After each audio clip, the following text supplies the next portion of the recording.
This adventurous story begins with a deity named Pozad emerging from the water. As soon as Pozad comes to Earth, he transforms into human form. While walking, he reaches another deity named Jos, who is the god of electricity. Jos and Pozad happen to be brothers. Here, Jos tells Pozad that someone has stolen his thunderbolt weapon, and it must have been taken by one of our children. This is because all the gods come to Earth, form relationships with the women here, and have children with them. These children are called demigods, meaning they possess half human and half divine powers. Jos declares that whoever has stolen his lightning bolt will be destroyed. On the other side, we are introduced to a boy named Percy Jackson in a school in the city, who has only one friend named Grover. Both of them have been through an accident together, but they always stick together. Here, Percy and Grover are attending English class, where the teacher asks Percy to solve an equation written on the board. In front of him, all the letters start dancing, as if he has developed some dangerous illness. After coming home, Percy shares all these experiences with his mom, telling her that he can't see the letters clearly on the board. However, Percy's stepfather is completely useless and claims that all these things are just a drama. Percy's stepfather tortures his mom a lot, and Percy tells her to leave him, but his mom doesn't provide any answers regarding all this. Now, all the school children are visiting a museum where the professor is explaining everything to them. The English teacher also arrives at the museum and takes Percy to another room. Percy is confused about what the teacher wants to talk about. However, as soon as he turns his gaze, he sees the teacher standing on top of something. Percy cannot comprehend how the teacher got to such a height. In the next moment, the English teacher transforms into a very dangerous creature and begins to attack Percy using her wings. Percy is unable to understand what to do to save himself and is just screaming. After this, the professor and Grover arrive there. To help Percy, the professor recited some spells to drive away the creature and warned, "Leave here, or I will send you to hell." Upon hearing this, the creature immediately releases Percy and leaves. The professor then asks Percy what the creature was saying. Percy explains that she demanded her weapon, the thunderbolt, back, but he had no idea what the thunderbolt was. The professor begins to think deeply and assigns Grover the responsibility of protecting Percy, giving him a magical pen. He tells Percy that he should use it only when he is in great need. After this, Grover takes Percy home, as his life is in danger. Once they arrive home, Grover convinces Percy's mom to go with them to a safe place. The three of them set off in the car, but shortly after, a buffalo suddenly appears in front of them, causing the car to crash. Inside the car, they are all shaken up when Percy notices a very large creature approaching their car, which is quite terrifying. It tries hard to break out of the car, but Percy fails to escape. Grover, whose legs are injured, suddenly starts pulling off his pants. Percy asks, "What are you doing?" But Grover replies, "I'm just doing my job." As Grover takes off his pants, it is revealed that his legs are like those of a goat. With this, he opens all the doors of the car and starts running into the forest with Percy and his mom. Despite having no legs, Grover is running faster than both of them. They run deep into the woods, where half-bloods can come. Percy and Grover enter, but Percy's mom is unable to get inside for some reason. Meanwhile, the large creature arrives and grabs Percy's mom, tearing her into pieces. Percy becomes furious at this and comes outside, pulling out the pen given to him by the professor. He presses it and the pen transforms into a sword. Percy, with the help of the sword, went directly to defeat the creature, but his sword fell far away.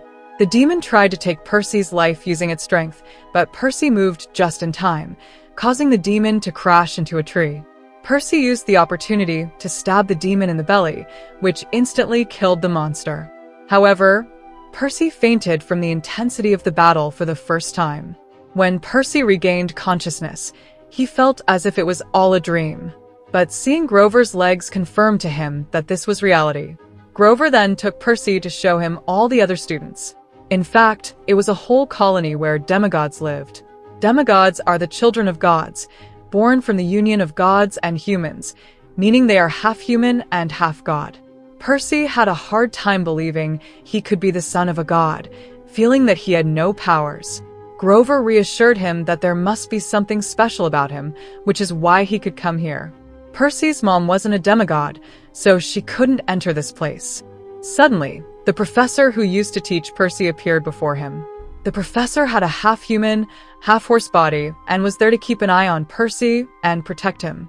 The professor called Percy over and began explaining everything. He told Percy that he was the son of the great god Poseidon, the god of water, and that dangerous powers existed within him. However, his life was in great danger because Poseidon's brother, Zeus, believed that Percy had stolen his thunderbolt sword. The professor's plan was to take Percy to present him before Zeus and explain that he hadn't stolen any sword. But at that moment, Percy didn't trust his powers. To train him, the professor included him in his group. They were all playing a game among the demigods, where Grover and Percy had to capture the opposing team's flag. The first team to capture it would win. On Percy's team, there was a lady on the opposing team. The girl's name was Annabeth. After the game started, everyone began to roam around.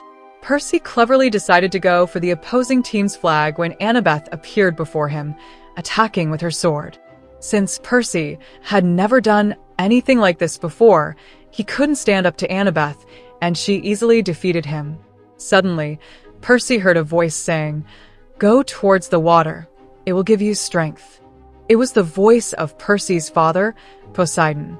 Percy immediately touched the water, after which he gained many powers. He stood up and started attacking Annabeth relentlessly, managing to defeat her on the first try. While everyone was celebrating this victory, suddenly, a siren named Dees, the god of the underworld, appeared. Dees said to Percy, "Return the lightning bolt to me, or I will end your mother."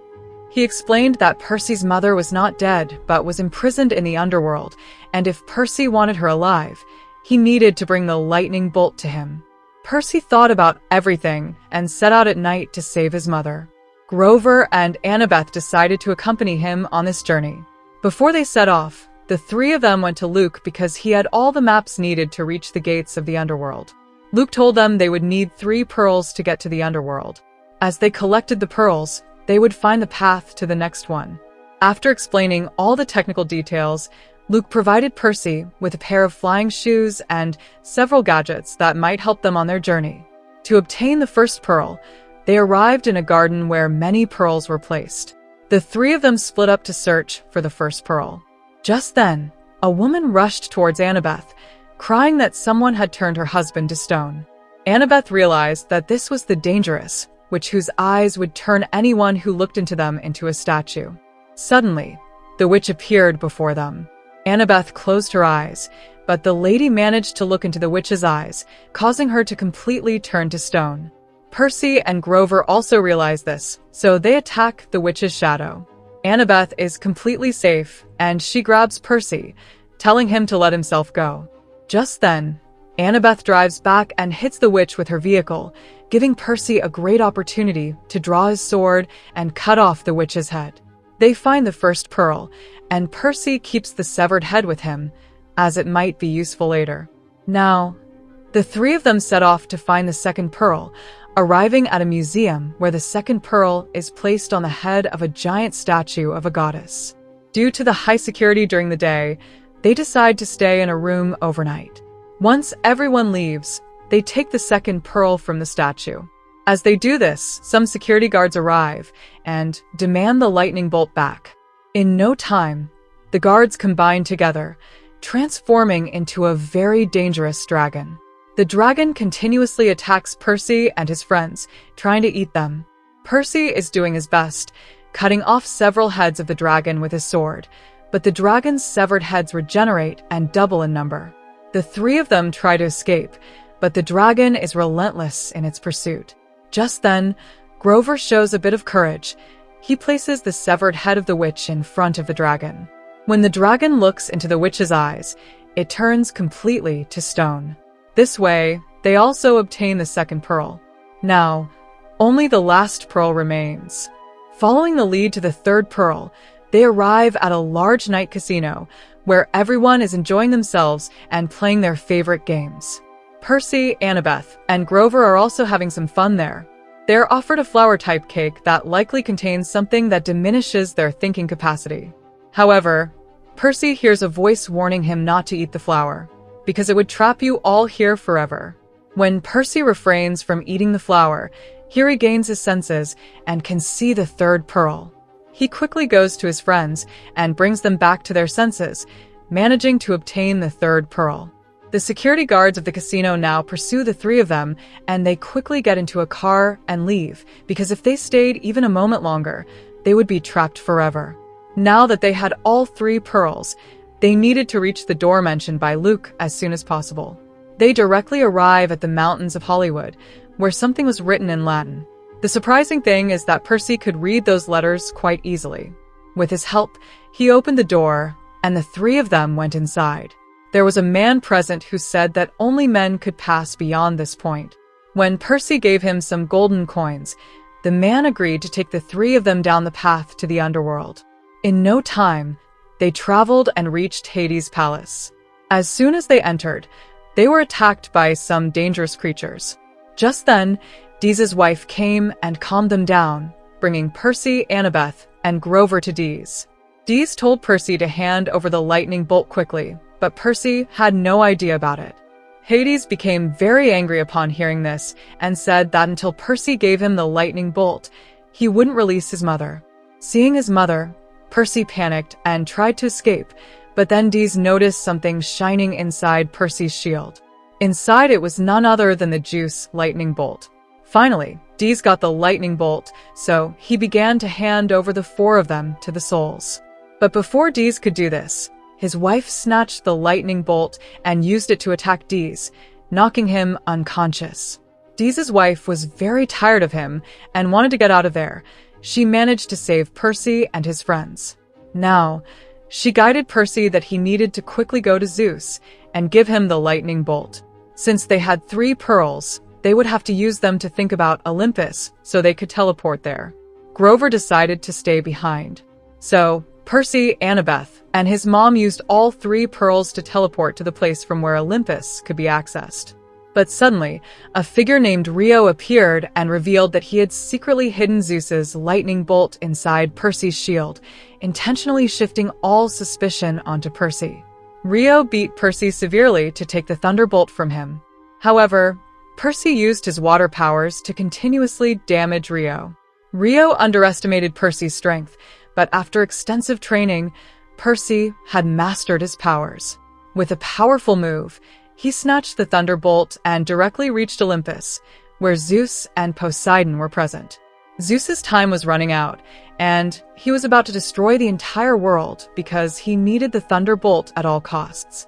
But at the right moment, Percy arrived with the thunderbolt and handed it to Zeus. Zeus was very satisfied that a demigod related to him had brought the lightning bolt. Percy had averted a great disaster for the world. There, he also met his father, Poseidon, who asked why he hadn't returned earlier. Poseidon explained that whenever they come to Earth to father children, they never meet them. They guide them from time to time, though. Now, after everything, Percy and Annabeth returned to their center. They all began rigorous training with their team to enhance their powers. In this way, our adventurous story comes to an end.